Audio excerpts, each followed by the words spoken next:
So for Patron companies, to try and give a picture of how it works on the ground and day to day, and especially while you're doing negotiations on deals and you're assessing with your criteria of companies, how does that play out? So is that like an owner spending a little bit more time in the business or exiting totally and someone stepping up almost like who's had experience now into a GM role? What does it look like on the ground? Yeah, we run a very decentralized operating model. We think there's real value in keeping operating decisions and autonomy at each of the companies that we get involved with.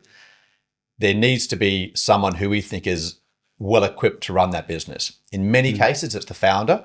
They're looking to start to ease their way back and maybe manage themselves out of the business over several years, and we can help them with that succession process.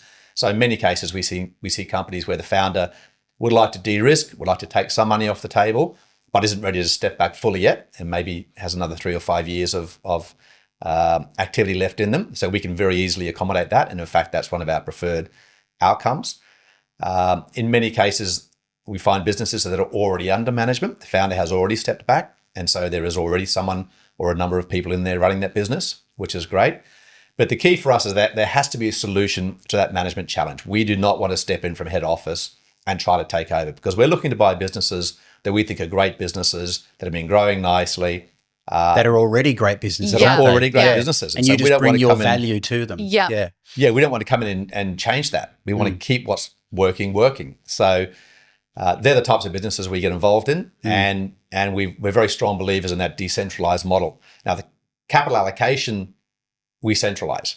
So the profits from the companies, once the internal capital needs of the business have been met, come up to the center, and that's where Anya and I make the decisions about how to allocate that capital, which really comes down to what's the next business we want to buy.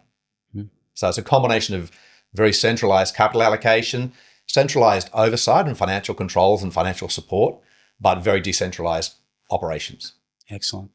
Yeah, so it does become one of those conversation starters when we first meet a potential business, having that very open, frank conversation with a vendor to say, what do you want to do? You know, what's realistic for you? Because we obviously want to make sure that the vendor exits in a way that works, you know, best for them, as well as best for the company. So generally that might be a transition period where they're handing over to an existing GM or a GM that we bring in. But, you know, really a vendor needs to feel comfortable that they're exiting at an appropriate time.